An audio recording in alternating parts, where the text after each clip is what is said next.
got the walk. There's a longboard walk. I know the talk.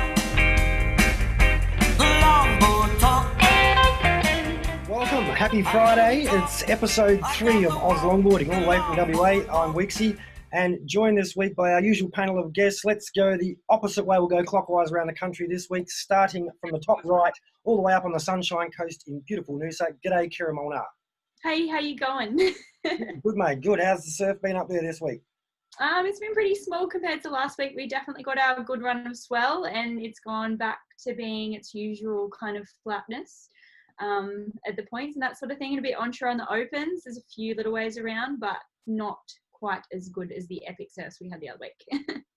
No worries. You don't deserve to keep getting it that perfect all the time. But good to see you getting a couple. A bit further down the coast, he couldn't join us last week, but welcome back to the panel, Jack Entwistle. How are you, mate? Good, thanks, Weeksy. It's good to be back. Yeah, we've been pretty lucky with swell the last couple of weeks. Obviously, we had that big south swell, and pretty much everywhere is as good as it gets. And this week, obviously, the swell's died off. Little pulse yesterday and today, but the swell's a little bit too south to kind of light up all our open beaches and points. So I'm waiting for the swell to kind of swing a bit more east, and we should be on. Nice one. So people in Byron Bay Way getting a couple of waves as well. In between the two of them, Big Sean McEwen, how are you, mate? Good. Evening, guys, girls. How's the Gold Coast looking for the last week or so? Mate, Wednesday, it was like a mill pond. Couldn't believe it. But Thursday and today, we've had waist-high waves. Very, very pleasant. Saw Jackson Close with his family heading off down to Snapper first thing this morning. But yeah, no, it's been good. Saw a beautiful wave of Jacksons thanks to Scotty Amos, same old surf photography, getting barreled behind the rock, doing it for the longboarders. Thanks for that, Sean. Joining us on the bottom right-hand corner of Australia, down in Sydney, it's the Waxhead, Matty Chnosky. G'day, mate. G'day, Weeksy. It's been a good week here down in Sydney. We had some offshore winds at the end of our great south swell we talked about last week. We had some fun longboard waves, and yeah, the feedback from last week's episode has been great. And yeah, stoked to be here to share what's going on down around Sydney and New South Wales. Awesome to have so many people joining us, and thank you wherever you are around the world. We had a bit of an international viewer base last week as well. Almost feels international because of the shutdowns, the lockdown for COVID-19, but in Victoria and about to get back in the chlorine. Nathan Riverland, how are you, big fella? Good weeksy. Hey guys, how you going? Good, mate, good. Now, we can't ask how the wave pool was because it's been closed for clean-up and preparations, but how was the real beaches, buddy? Yeah, it's been pretty good. We've had a good run down here probably the last 8 weeks, but this week was a bit average a few days, but today was pretty good. So weekend's looking really good as well. So yeah, it's going to be epic. Unreal. Here in WA, Perth Metro beaches have had the best sand they've had for probably a decade that I can remember. It was my birthday yesterday. I got some little waves at Trig Point of all places. The locals let me catch waves. Go birthday, boy. So that was exciting. That never happens in the real world. If it's not your birthday, you don't know a couple of youngsters, kind of Kiala, good on you, big fella. He called me into a couple. So we had a lot of fun. So every day is a fun day for longboarding, and one man who has had his finger on the pulse for time immemorial, coming up to a couple of decades, the editor of, the last man standing in the print version of Longboarding magazines from Pacific Longboarder Magazine. Welcome to the show, and thank you so much for agreeing to join us. JB, Johnny Brasen, how are you, big fella? I'm great, thanks, Weeksy, and really I appreciate the invite. Thank you. It's great to be here, and I really enjoyed watching the show last week. It was fantastic what you guys are doing, and I do appreciate the invite. Well, I think we had 4,000 people watch our show last week, and I think about 65,000 people follow you on Facebook. So I think you saying nice things about us is probably even more beneficial for us. So we do appreciate that as well, mate. I noticed you've had 2 of our hosts featuring on your Pacific Longboarder Newswire. So can you tell us a bit more about that? Nathan Riverland and Kira Molnar, have they slipped you $5 in the background, mate, or what's going on there? I wish. No, I think that's just been Facebook the last couple of days, or Instagram, I think. We had you guys on Instagram, right? I think so, yeah. Yeah, well, that was just, bit of promo for tonight, I guess. We really do appreciate it. And I know we've got a bunch of people tuning in, and we have a few questions that our viewers have sent in for you as well. Okay. So I'm going to kick it off same way as I start with everybody, mate. How did you first become involved in longboarding? Because I do know the answer to the question, but when you started, that longboarding was just surfing, right? Well, yeah, there wasn't any shortboarding. Hey, look, please pull me up if I go too long, okay? Anyone can just shout and say, hey, stop it. That's enough. We want all the stories. I've got my notepad here, JB, so I'm ready to go, taking notes. Okay, well, look, I grew up in Woolgoolga, which was like northern New South Wales. I'll try and keep it short, but it was a very privileged place to grow up. And when you grew up there was 3 things to do. You played rugby league, you went surfing, and you went fishing. That was it. So there was only longboards. So, you know, I'm of a certain age where my first 3 surfboards were longboards. I started surfing really early after getting off surfer planes and got onto longboards. And I think my first one was a Greg McDonough, and then I had a Gordon Woods, and then I had a Dale, and then the shortboard revolution came. So I rode longboards from when I was a little kid to when I was getting out of high school, I guess. And then the shortboard revolution came. I was a fanatical shortboarder for 20 or 30 years. And then sometime around 1978, Billy Tolhurst, who was in Coffs Harbour, who I went to high school with, Billy came out to Woolgoolga and he bought out 2 longboards. We hadn't seen one for, all us guys, we must have been in our late 20s then, and we hadn't seen one since we were kids. Billy came out and he said, there's 2 longboards. I just made them. I'll give them to you, Woolgoolga guys. Go and ride them. And we went, holy shit, longboards. Really? Because we'd been riding plastic machines, then trackers, then little pintails, then twin fins, then tiny little short boards. And then all of a sudden, Tolhurst came out and said, there's 2 longboards. I just made them. Have a go. What was the reaction like? At that point, what was the reaction like? Had longboarding become uncool, or there was? Yeah, it was uncool. It was uncool. Oh, no, it was forgotten. I think there were a few guys still riding old males or something, but basically it had been forgotten. I'm of that age where I went through those eras.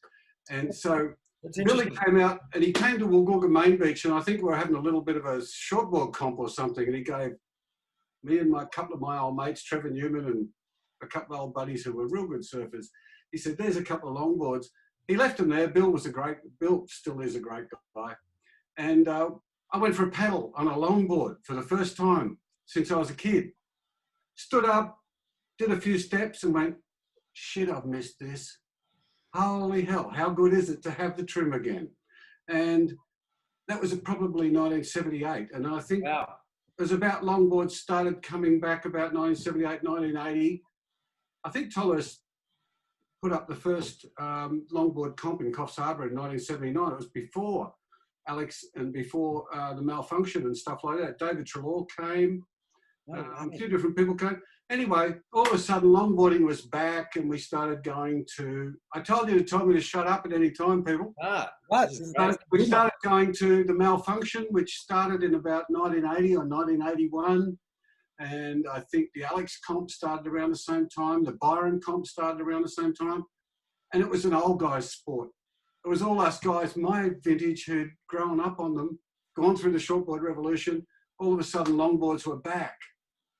And we all went, we can ride both, which we did, which you guys are doing now. And this is what I love about surfing nowadays. And Western Australia, in all honesty, has been a bit slow on the uptake as far as riding. You've got solid waves over there, so it's going to be slower.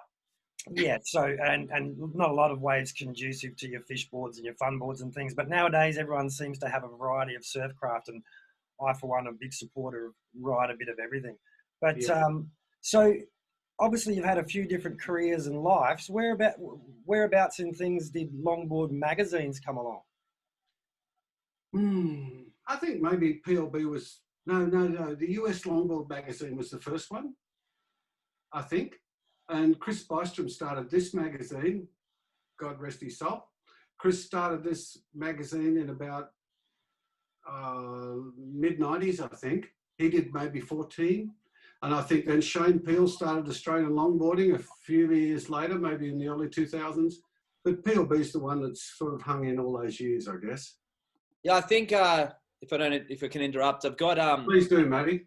I've got an ALB from I was in one of my final years of primary school, so it might have been like 99 or 2000, and it had Bob McTavish on the front cover, trimming along, and that was in one of the first few editions. So yeah, maybe ALB like 99, 98, and then there's PLBs. I think I've got here 95 or 96, really early. That's right. I think Chris did 12 or maybe even 14. Something like that, yeah. And then somehow I ended up in this chair, and I'm still here.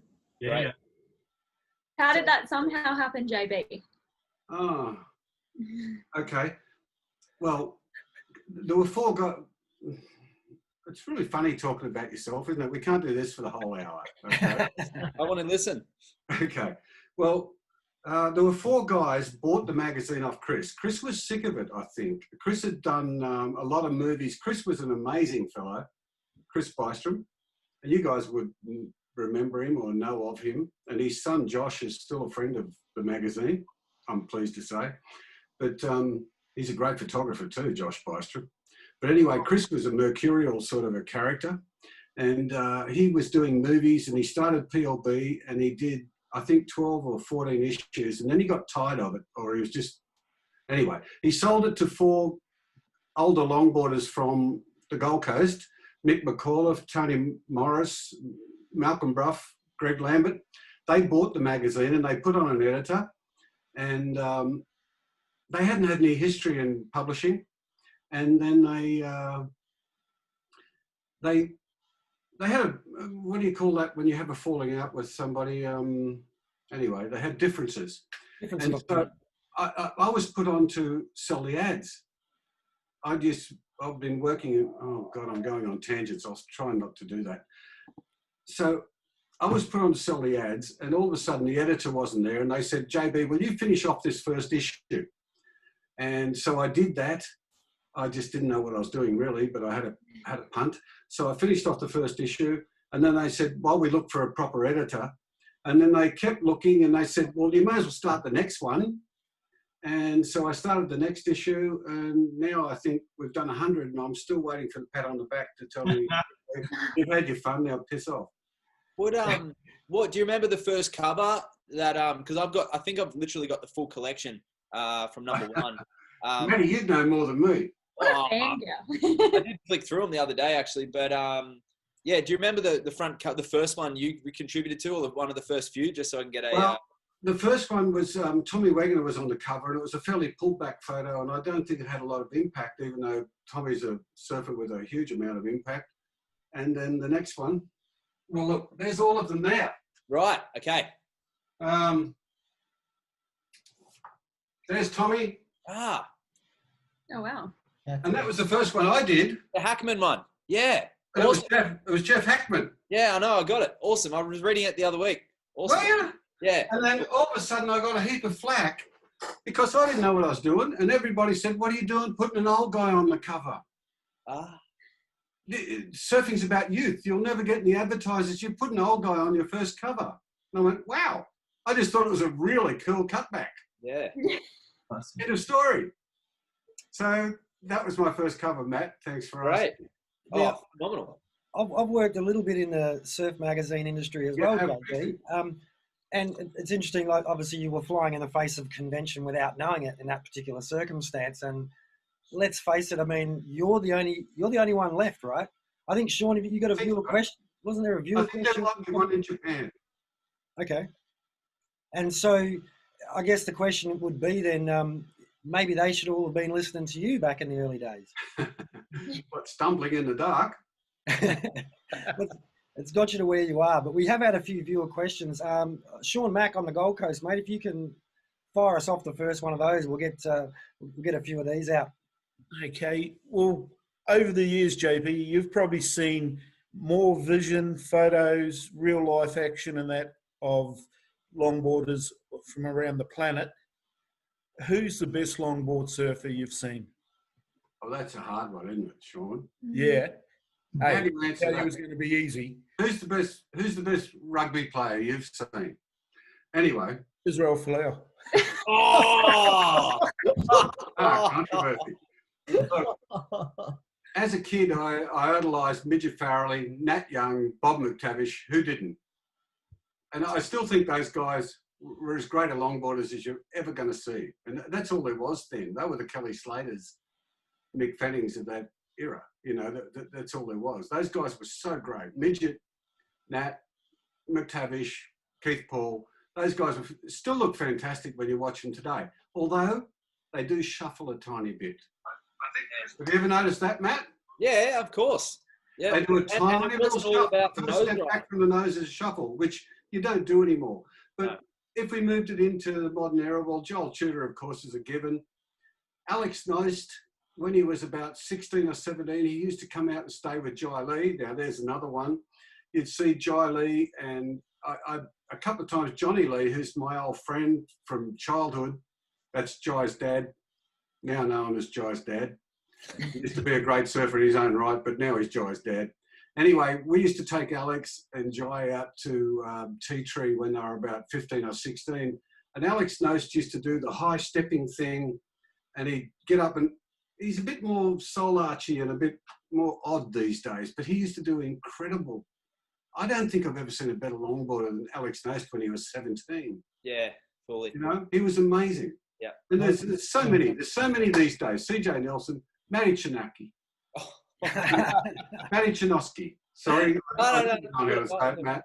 Janoski's good, yeah. No, mate, you've got a really complete act. But there are so many great longboarders out these days, and it's just really good to see. And it's really nice to see the generations doing it all. And, you know, there's kids coming through now. My God, they're so good. So many. Aren't they great? Mm-hmm. And so early on as well. I mean, I thought you had to be about 45, 50 years old before you could learn to longboard. And some of these little kids, we've had a few photos submitted, John, from our viewers, and one of them, of one of the young fellows up at Agnes Water, actually, just hanging off the nose of his board. And the kids that seem to have the style early on. Have you noticed yourself a difference, obviously having come through all the transitions, that people who've never shortboarded, do you think their longboarding's better? People who've never longboarded, do you think their shortboarding's better? What's your feeling on the progression by riding everything? Oh, that's a bit political, isn't it? You know, it used to be the guys who'd grown up on longboarding years ago, when you started going to the comps in the 80s and stuff, the guys who'd ridden them when they were really young, who'd started on longboards, had a bit better style. The Johnny Giles and Bobby Brown, the other Bobby Brown, and all those older guys rode them beautifully because they'd grown up on them. Then the guys that rode shortboards and switched over, maybe were a bit jerkier, but I think it's all come together. I think there's so much great surfing going on. I don't know where to take that question. You know, when you go to a comp like Noosa or anywhere, and you sit and you watch all the age divisions, the surfing's extraordinary. Don't you think? Absolutely. Yeah. And as a commentator, I get to watch a few heats. You do. And what's really highlighted to me is the fact the kids seem to have got a belief that, you can just do that. And I guess from watching the old guys, and they just go, you walk to the front and you stand there. I mean, I think they don't think about it that much. They just go, we'll just hang 10. And they're all so good at it. There's a good point, Kara. They just do it. They just do it. Yeah. Look at that. Has that picture come up on your screen there? Yeah. There's no surfboard there. It's just feet. Is that one of the shots in the comp? That's, what's his name? Little Amber Curry's young bloke. Lennox? Lennox, yeah. And so Amber took that photo. So that's Lennox Curry. He was up at the, I don't know a whole lot about him, except he's a really good kid and he's a lot of fun to be around. He's in the Noosa Mal Club, and there's a lot of young kids about his age. They're always out there longboarding. Most of them shortboard as well, but they rip. Isn't that fantastic? Hey, Weeksy, I've got a question for JB. So talking about the Groms, you and I have commentated a couple of junior heats and junior girls, along with, say, PT, Tom Wegner. Those junior girls in the last couple of years when Noosa Festival has been held on the Point, I know you've been there. You've been in the background, or I've been in the background. Our jaws have just dropped, and we've seen the standard goofy and natural footed surfers and just those junior girls just get to such a level. And what do you think about women's surfing? You've seen that evolution from, since longboarding made its resurgence back in the early 80s to now. And it is of equal part, if not the junior girls putting on a more of a clinic at First Point than a lot of the men did. Honestly, like the pros I'm talking about too, junior girls versus pros. Well, I think you summed it up in the question there, Matt. You know, I mean, they're just amazing. The standard in the last couple of years. I mean, Tommy Wegener wrote us a piece for the magazine, Noosa Festival the year before last. So it must have been, 2018. And it was a revolution, really. And you can watch those videos. You can find those videos of the under 18 girls and the under 15 girls at Noosa 2 years ago. And man, that surfing is really, really polished. They're turning back in the whitewater. They're walking through the whitewater, which was always the mark of a good longboarder. Was you didn't walk out on the wall, you walked through the whitewater, and when you hit the wall, you're already on the nose. And even you might be low down on the face, rather than, the easy way is to go out and do a turn and set it up and then walk up onto the nose and hang five out there on the wall where it's all dry. Billy Tollos calls it the cranky bit. You got to do it in the cranky bit. You got to do it back in there where it's hitting you on the feet. And then when you come out onto the wall, you're already nose riding.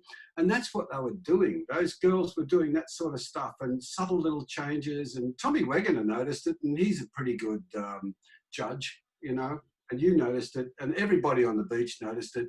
And that was 2 years ago. So that standard just keeps coming up, and it's really great to see. What was an old guy's sport we were talking about when it came back in the early 1980s? Man, it's a long way from that now. It's everybody, And the young girls, man, it's just so impressive. Yeah. Great to see the kids embracing the sport, and it means we've got a great future. But the grommet from our team, Nathan Riverland down in Victoria, mate, have you got a question for JB from a grommet's perspective? Yeah, I just actually wanted to talk more about how the magazine sort of evolved with the times, JB, going into a sort of digital age now. How have you sort of had to adapt to that? Oh, I got dragged there screaming and kicking. Look, I grew up in, a print guy, I guess. But, it's been great. The problem is you've got so much competition now. Everybody looks at Facebook and Instagram and all that sort of stuff, and we're over here with a print mag. It's staying relevant, I guess, but it's a bit like vinyl records. It really matters, and it's really quite different. What was the question again? You pretty much summed it up a little bit, but yeah, I just wondered how it sort of evolved during into the digital age. Well, Johnny, I guess Nate wants to know, mate. Do you are you internet savvy? Are you using all the computer stuff, or do you still like to do things a little bit old school? Well, I'm a bit of a caveman. You made it onto the Zoom meeting though, so that's. I did. Sharon did have to help. Thank you, Kira. It took a bit of coaching from Weeksy. We've been 2 days getting me here.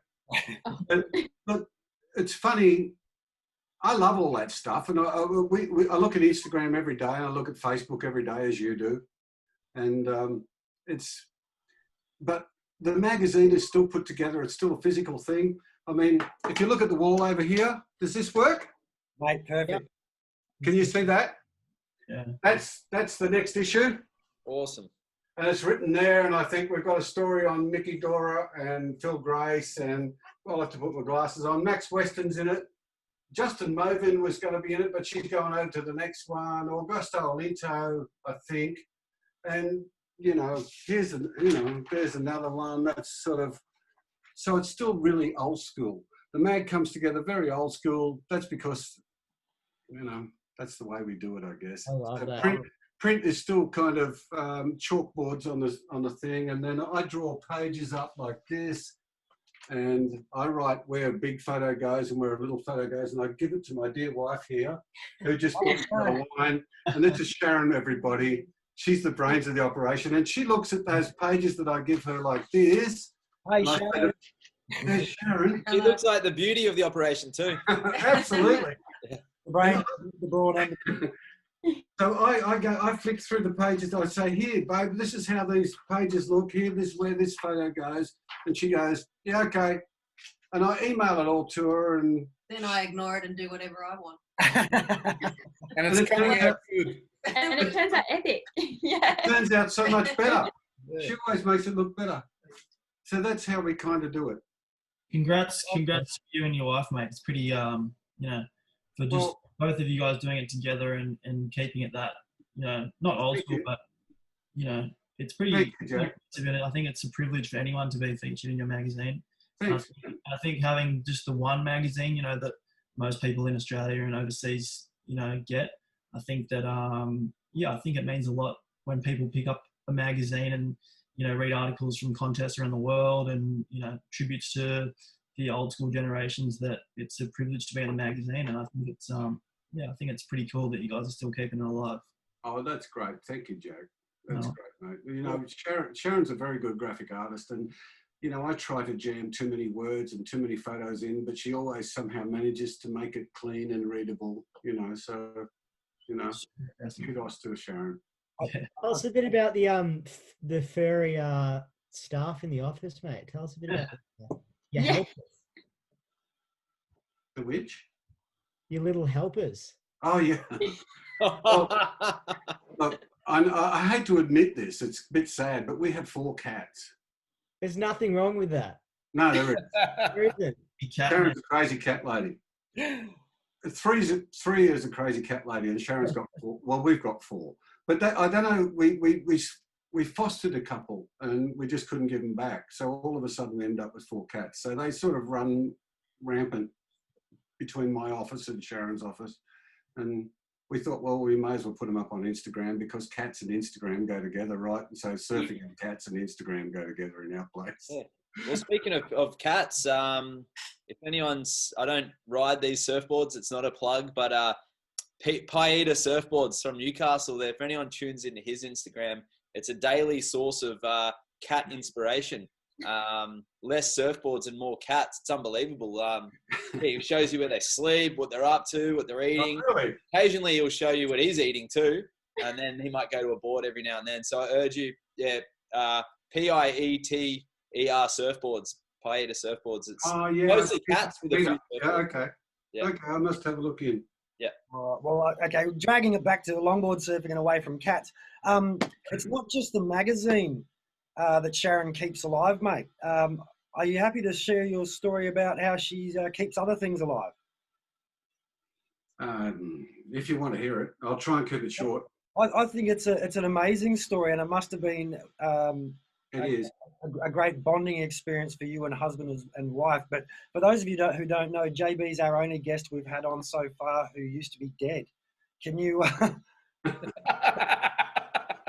Sunset Beach, Hawaii, JB, talk us through it. It was 2 years ago this February, and we were having our big holiday that, you know, we'd worked towards for a couple of years.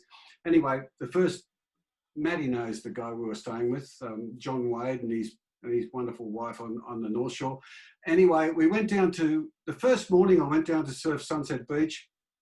I hadn't been in the water much because I've been really busy. I'll try and keep this short. It's really hard to keep it short. And we went down, and he said, oh, we're going to be surfing Sunset Point. It'll be about head high. And I went down there in the morning, and we hooked up with Randy Rarick. And Randy said, it's come up overnight. It's probably 8 feet. Oh, okay. Wow. So, and he wanted to paddle out from the front of his house, which is boneyard. So paddle straight out through the white water. And for a couple of years, I've been getting really short of breath. Like if I walked up a big hill, or if I paddled through 3 lines of white water, I'd be sitting out the back going, oh, my misspent youth. You know, I'm so short of breath.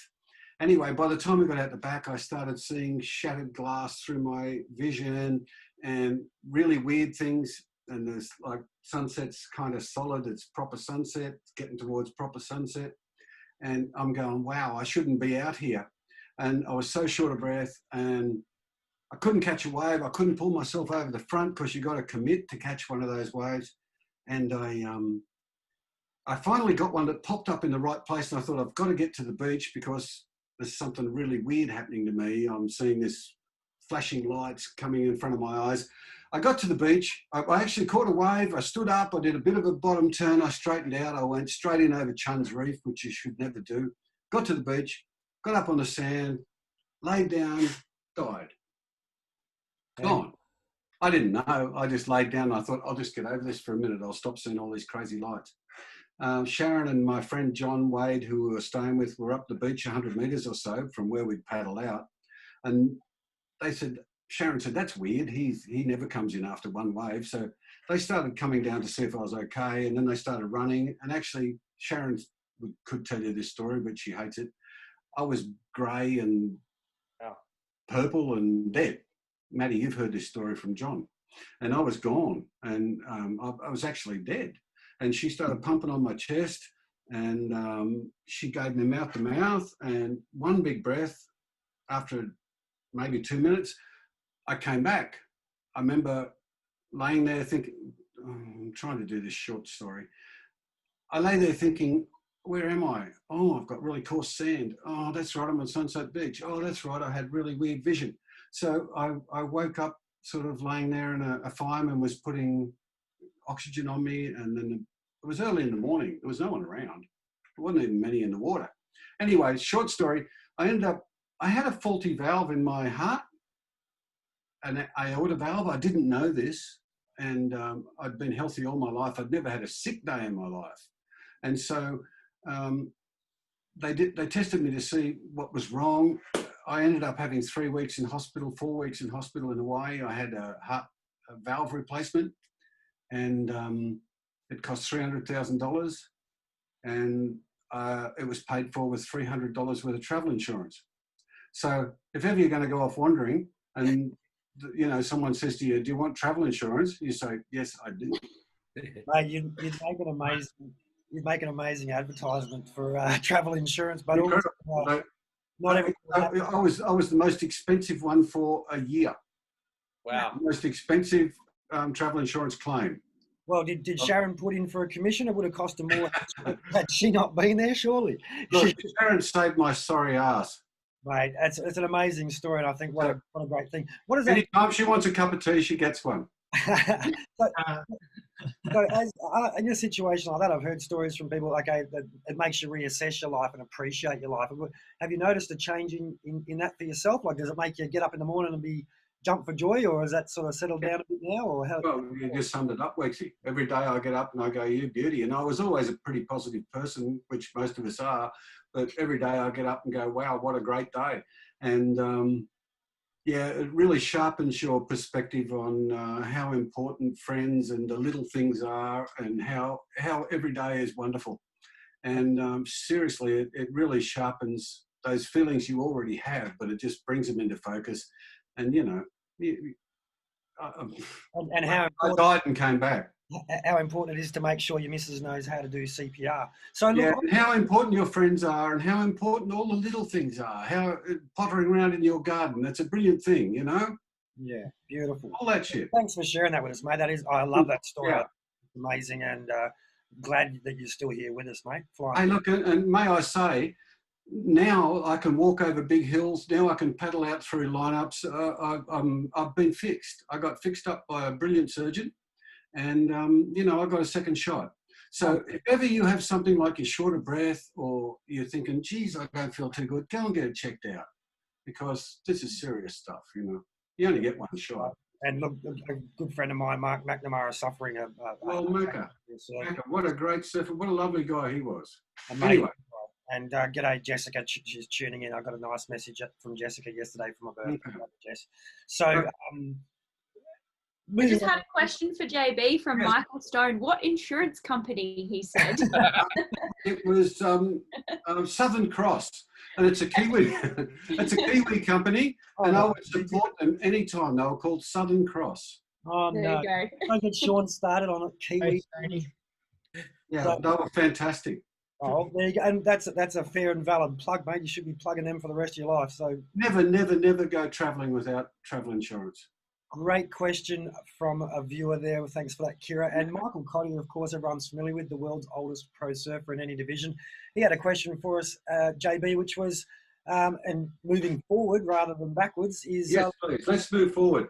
you've done such an amazing job of supporting longboarding for such a long time. I think you've given away 83, 90 longboards or something over the last that many issues. What Michael wants to know is how can we support, as a surfing community, how can we support Pacific Longboarder moving forward to make sure that we've still got the wonderful voice in the print media that we have now?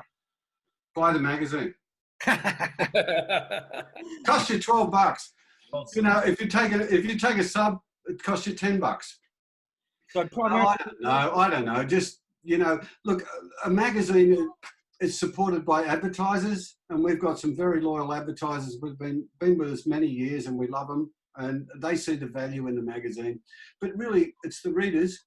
The readers keep us going, and we've got readers all over the world now. Our home base is Australia, and most of our readership's Australia, but we have readers all over the world, and, you know, God, I'm so glad they like what we do, because we're stumbling through the dark sometimes. We get the magazine out and we look at it and we go, holy cow, we did another one. You know, look at that. It's not too bad. I think we worked out yesterday, Johnny, if you were on an hourly rate at the moment, based on the hours you work, you'd be on about $2.37 an hour, I think you said. Yeah, maybe $2.30, $40. Yeah. No, it's a labour of love to a certain degree. That's why we're still here, I guess.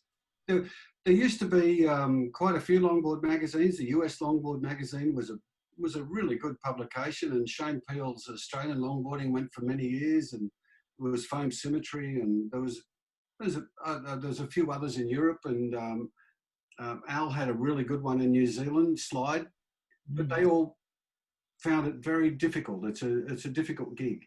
So I guess we're still here because Sharon and I work from home.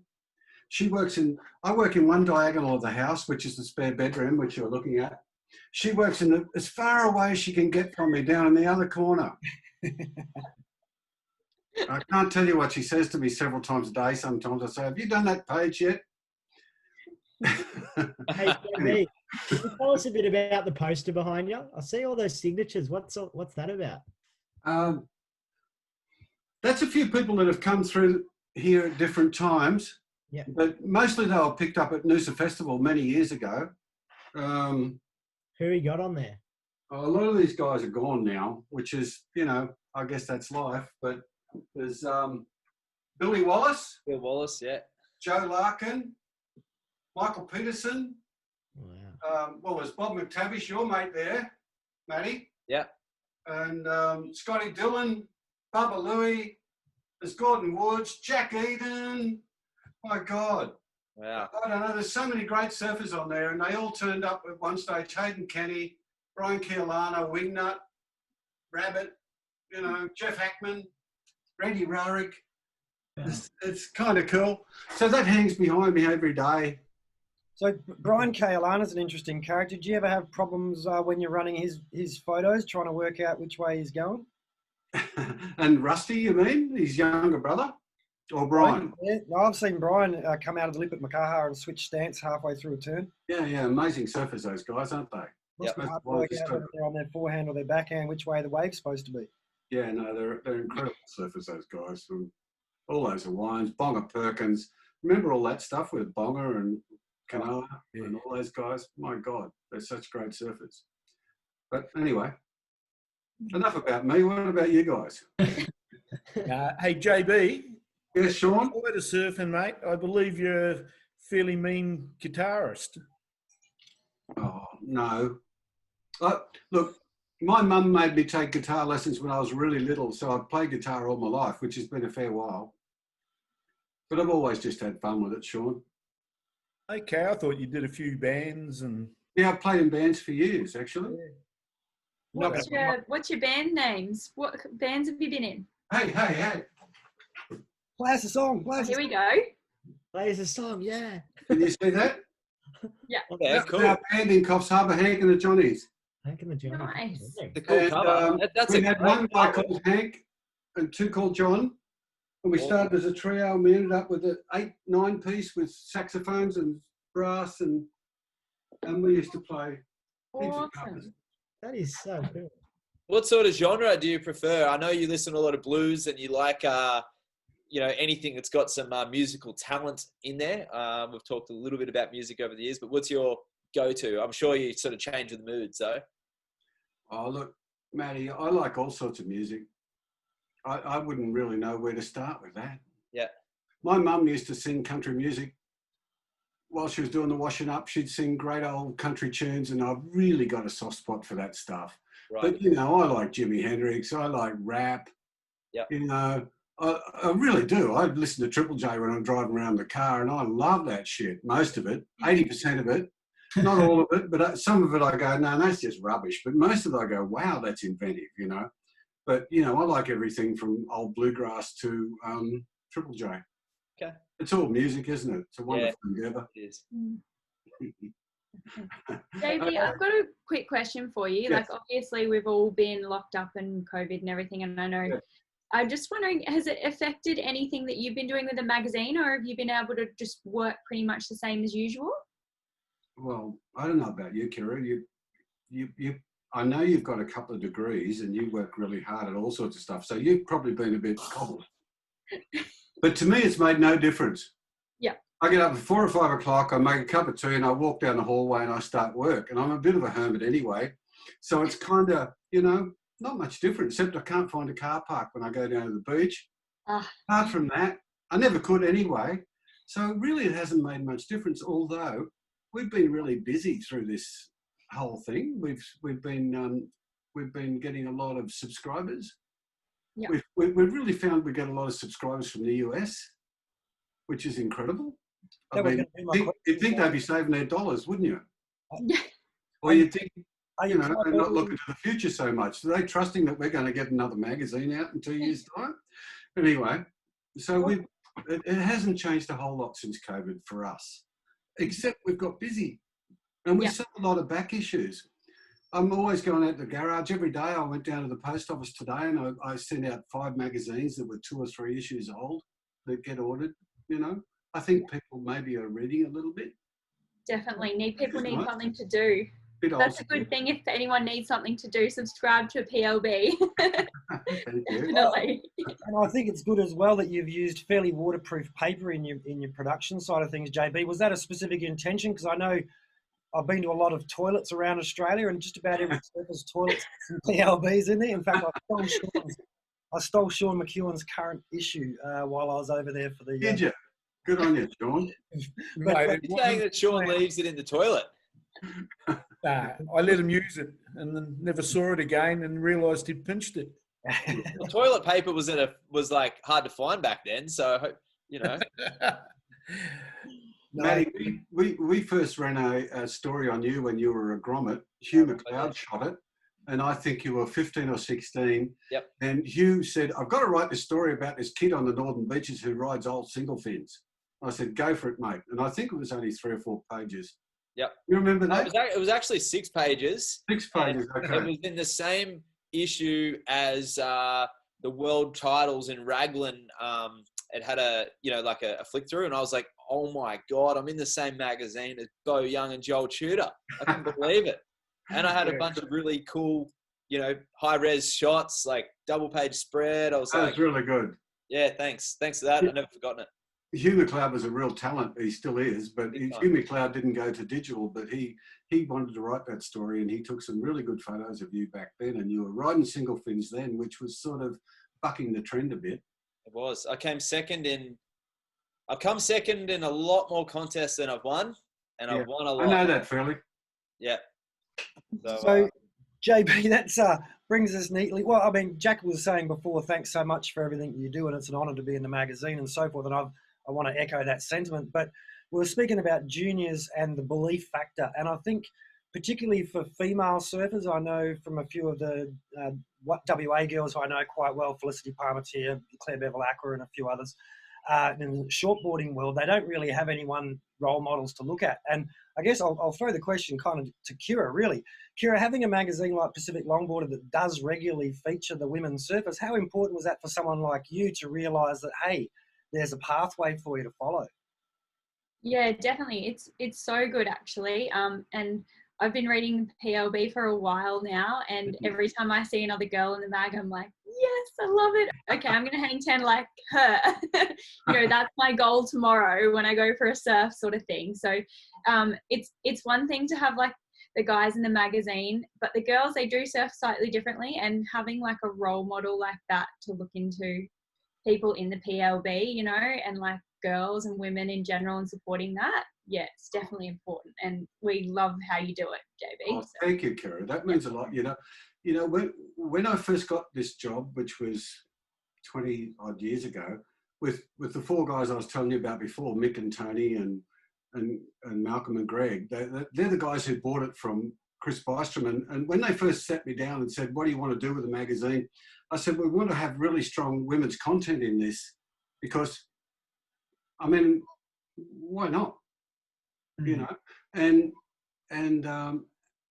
that's certainly great. that wasn't the norm. So was that a conscious decision then to? Yeah, it was, because at the time, you go back 22 years ago, Chris Bystrom, to his credit, used to do some women's content, but you looked at all the shortboard mags. Well, can I be blunt? The only time you saw girls or women in a longboard in any surf mag was tits and ass, pretty much. They can be a world champ and they might get a little photo down the back. So we sort of said, well, okay, well, let's open it up and we'll put page 3 is going to be a mini profile of a woman, which might be a bit old hat now, but at the time it was a little bit revolutionary. Here, I've got a mag here. And we put on the bottom of each page, on the bottom of every page in the magazine, we've got a little icon, and that's real sun. Can anyone see that, actually? Yeah. That's real sun. And that's the famous Tom Keck photo from Makaha of her doing a Soul Arch hang five in, the late 70s, I think it was. So Rel has been on the page, every page of PLB for 20-something years. So I think it's very safe to say then that you've featured female surfers in your magazine more than anyone else ever. Oh, I think so. I hope so. I'm quite proud of that, but I shouldn't be proud of it. It should be the norm. We've never seen age either. Youth, well, that's one of the beauties of longboarding, isn't it? It's not... It's how you surf, isn't it? That's it. Young, yeah. Old, it's with you if you enjoy it. It's young, old, male, female, kids, boomers. Hey, boomer. And this is the thing as well. I think they shift more towards... We're all just surfing, right? That's the common denominator. We're all just out there having fun. Yeah. But with the shift to the more traditional style of longboarding, I think it's actually allowing the smaller in stature to surf at the same level as well. You haven't got... you haven't got that problem of 15-year-old kids can't throw big vertical re-entries and things on a longboard. And so we've had heats recently. Like Agnes Water was a great example with Ray Gleave is out in the water surfing as good as anybody, still with that beautiful drop knee cutback and ripping it up. And what's he now, 65 or something, Sean? Yeah. 62, I think. Yeah. In fact, he had his birthday while we're at Agnes Water. I should know that because I was having a beer. But Jack, you've been a bit quiet, mate. You got any more questions for JB? Obviously JB and everyone's covered a lot. I just wanted to know, JB, when you put out the final draft, or once before you send it to the printers, and you look back through the work that you've done, what makes you what makes you happy, and what feelings do you get once you put out an issue that you're really happy or proud with, and I guess what drives you to make each issue better, and what kind of stories do you look for, and I just want to know a bit more about that. Thanks, Jack. It's sorry. No, I appreciate that question. It's all there's no grand plan, I mean, I showed you what's on the wall there. That's kind of the issue, and what comes together. I don't have a grand plan for any issue. It's sort of when the photos come in, when the words get together, it's all a little bit haphazard, more than you'd think. And you think, every time I get one out, as we send it off to the printer, I think, boy, I don't think that was really a very good issue. And then you get the first one back and we go down to the printer, which we're proud to say is printed on the Gold Coast. We used to print overseas, but we stopped that several years ago, and it's nice to spend that money in Australia. But we go down and Sharon and I go down and we sit there and we get the first issues back, and we go to the printer and they're coming off the press, and we open them up and I start flicking through them and I think, it's not so good.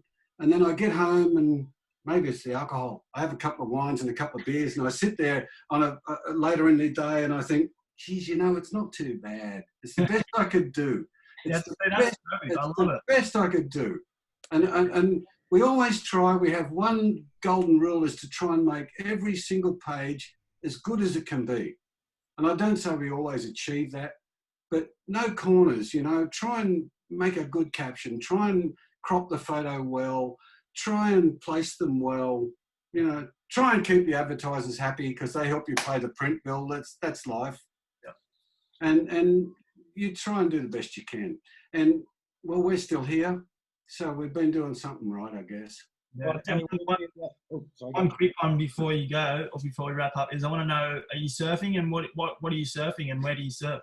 I just go down and ride a longboard down along the beach breaks at Mermaid. Yeah. My old mate Mick, who's our proofreader, he lives down there, and he keeps an eye. He tells me which street to go to. Nice. And where it's not closing out too much. These days I'd rather go down and ride a bit of a closeout and a bit of a crappy old beach break than go down and try and fight my way at the Superbank.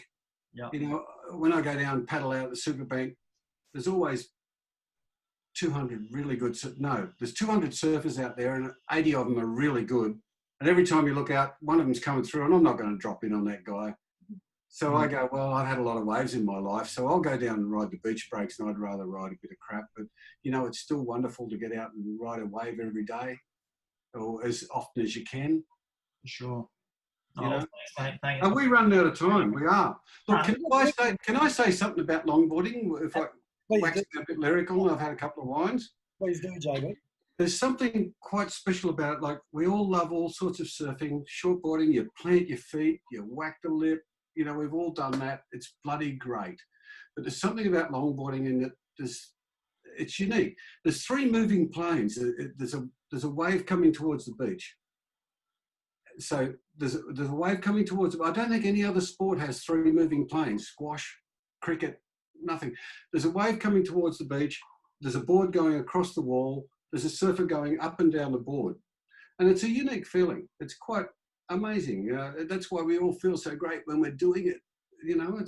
It's pretty special. Absolutely. There's nothing else like it. That's why we all get a buzz every time we go for a surf, and you catch a wave, and it might be a shitty little wave, and you might do 2 steps and 2 steps back, and you go, yeah, I'm happy with that. That's a brilliant observation. I mean, I've never thought of it like that, and I've been around a while. Yeah, we're lucky, aren't we? It's a convergence of forces for the wave to be there in the first place, and for us to be in that little place where the energy makes it around. And to be it travelled all the way from some low out there in the Coral Sea or the Tasman Sea, and it travelled 800 miles to come and join you. Look at the smile on your face just talking about it, and being able to interact with that energy. And it never gets old, does it? Having a longboard in the car just means that more days become more fun. It's as simple as that. Yeah, absolutely. You touched on your advertisers. I'll just quickly say to anyone thinking about marketing their business, if they want to get penetration into the longboarding community, Johnny Brasen has a great name in amongst the community and puts out a great magazine. And I personally, I'll ask you guys the same thing, but I personally have made several purchases just from things, flicking through someone's bathroom somewhere, flicking through the magazine, and you don't do that in an internet environment. I mean, that physical, having it there in front of you and being able to flick through is a great thing. And I know I've spent money from ads in your magazine there, Johnny. That's cool. Weeksy, good on you. Right. Hey, thank you, everybody, for letting me come here. And, I think I dominated this conversation a little bit, but I really do appreciate you all being here. Mate, the whole idea of having you here is so we can grill you and pick your brains for an hour. So thank you for letting us do that. You've done 3 of these now, and you guys are doing a fantastic job. Look forward to watching the next few, huh? Mate, keep it going. We thank you for your support as well. And look, I can I take Sean's job? What's that? Who you got next week? Next week, we're actually going to be talking to a professional photographer. So we're launching our photo competition, and we have launched our photo competition. If you've already got your photos in, don't panic, you're in the competition. If you haven't, don't panic because it's not over. So next week, we've got a professional photographer coming in to discuss, well, joining us to discuss the best settings and things to watch out for when you're taking photos on the beach. And I have already confirmed about a $300 collapsible backpack, which holds all your camera gear and laptops and things. So if you're an aspiring surf photographer, get your photos into the Oz Longboarding Facebook page. We'll send them off to Johnny. And actually, JB has agreed to run one of his favourite photos in the PLB news feed. So Maybe in the mag.